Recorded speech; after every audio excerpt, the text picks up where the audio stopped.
I'm all packed up here. Gonna spend a long weekend down in Albuquerque. Gonna watch some soccer, gonna hang out with one of my friends that lives down there, drink some good beer, staying at a pretty swanky hotel. Excited to check that out. Got my nice backpack here, all packed up and ready to go. Just a couple days worth of clothes. Gonna stay down there for 2 days. And gonna take the train too. That's gonna be a new one.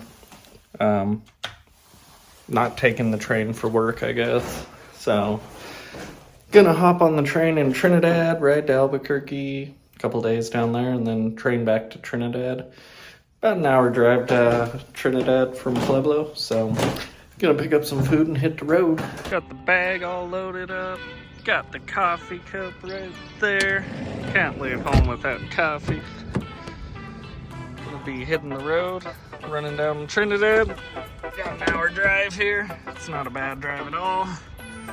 And looks like the train's delayed a little bit, so probably end up looking for food there in Trinidad. Here we go, hopping on I-25 south.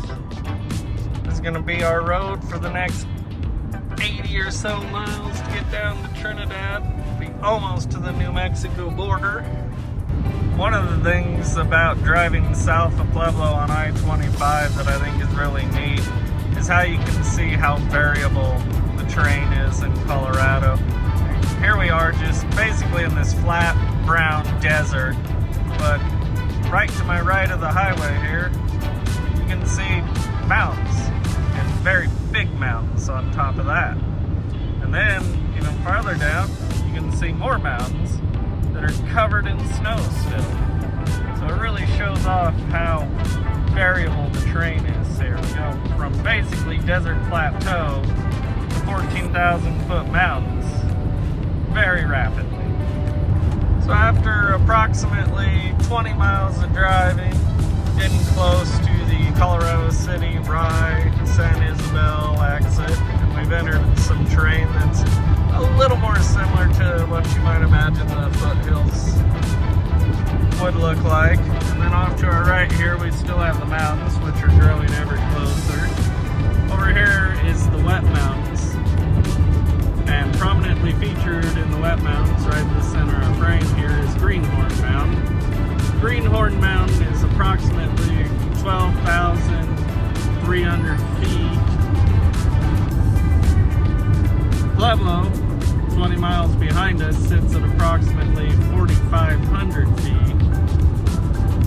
So you can really see the difference in elevation.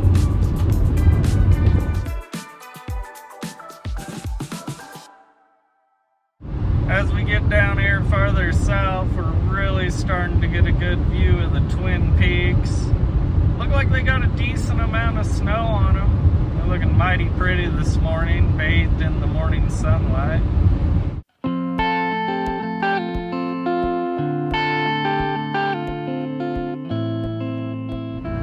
And off to the right side of the highway here, we got a nice little sculpture. It says Spanish Peaks Country on it, as we're starting to head into the Spanish Peaks part of the state.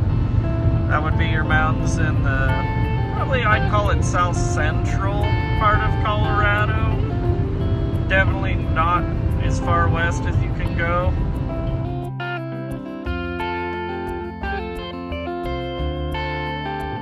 Downtown Trinidad's a pretty quaint and cool area. Driving right now down an old brick street, basically. Got the train tracks coming right through the middle of town here, and the river. Then just on the other side of the bridge here, we'll be in what's considered downtown Trinidad.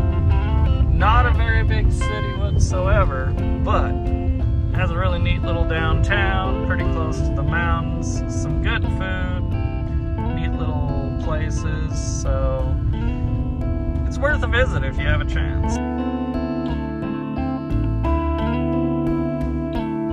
Really like the old style architecture you find in little towns like this and old towns like this. They have a really neat look and vibe to it. So here in downtown Trinidad, went over that way, grab some food and another hit of caffeine.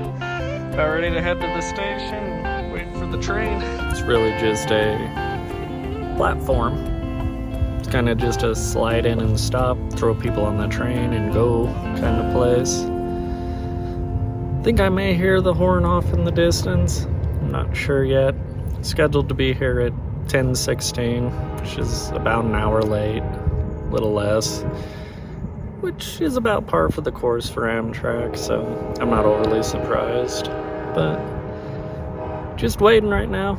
Some food and coffee in me, just kicking back in the car.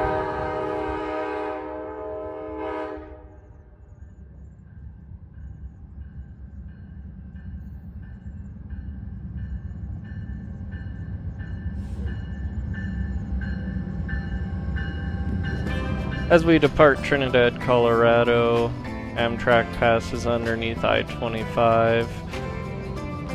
We will immediately begin to climb Raton Pass, which is the steepest and highest pass on the Santa Fe system.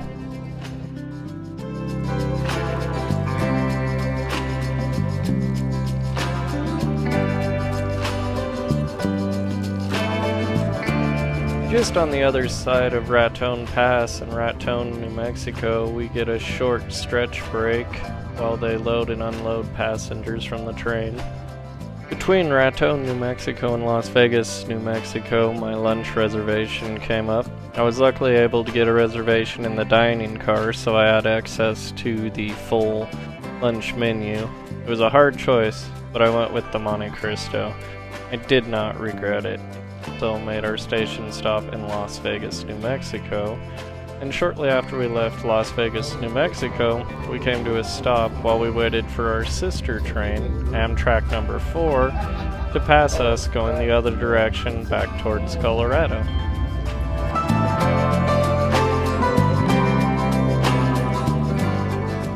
Well, the mountains are starting to fade away as we plunge south through northern New Mexico. Right along I-25 here, headed south towards Albuquerque.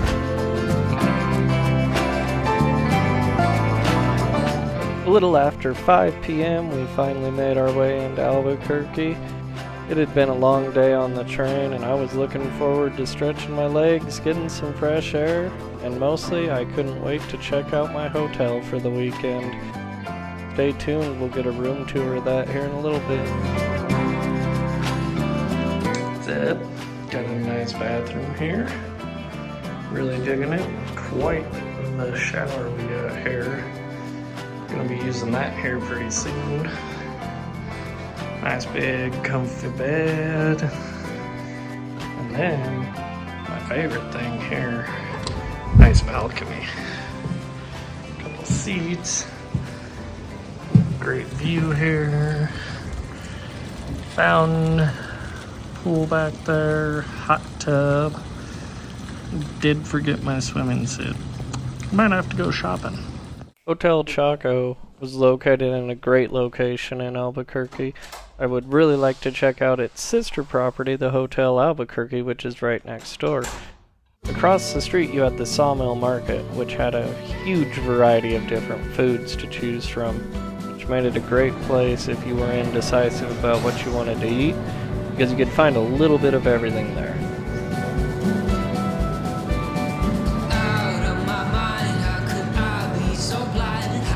I also had a lot of good beer on tap.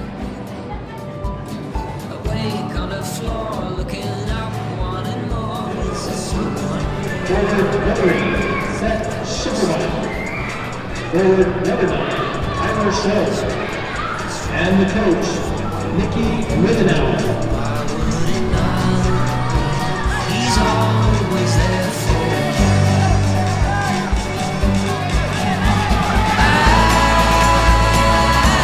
I keep living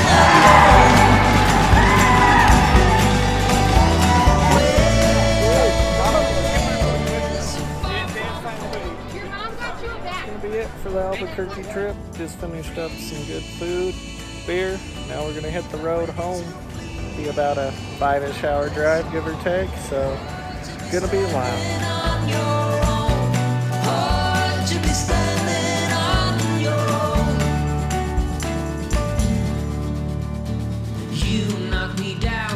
feet off the ground, left me on the floor. Sometimes you just gotta wonder. Could have went around the mountain over here, but yeah, we go right through the middle of it. 'Cause I must be strong, 'cause this might go on for long.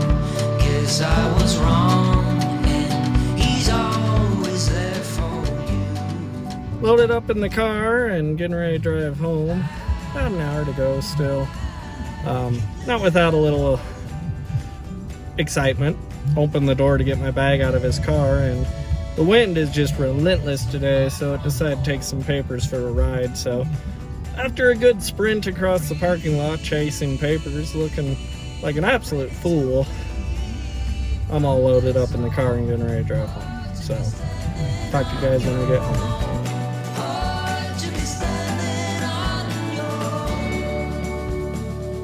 Well, that's going to be a wrap on the Albuquerque trip.